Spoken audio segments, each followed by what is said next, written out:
गडचिरोली जिल्ह्यातील चामोर्शी तालुक्यातील मुरखडा माल येथील मुख्यमंत्री सहायता निधी तथा धर्मादाय रुग्णालय मदत कक्ष, जिल्हाधिकारी कार्यालय गडचिरोली व ग्रामीण रुग्णालय चामोर्शी यांच्या संयुक्त विद्यमाने आषाढी वारी पंढरपूर येथे जाणाऱ्या भाविकांची आरोग्य तपासणी करण्यात आली। त्यामध्ये 80 महिला व पुरुषांचा समावेश होता। यामध्ये बीपी, शुगर तपासणी करण्यात आली आहे। सदर आरोग्य तपासणी करण्याकरिता विठ्ठल आश्रमचे हरिपरायण भक्त धनराज नागापुरे महाराज यांनी सहकार्य केले। तसेच CMRF टीमचे वैद्यकीय अधिकारी डॉक्टर मडावी व चांडोले सर, जिल्हा समन्वयक हर्षाली नैताम, आरोग्य मित्र उपस्थित होते।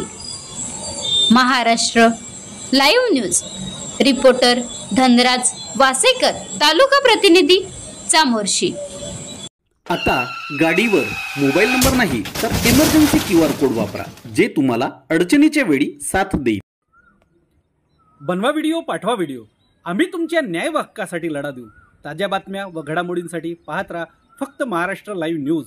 आजच आमच्या चॅनलला सबस्क्राईब करा, शेअर करा, कमेंट करा आणि हो, बेल आयकॉन दबायला विसरू नका।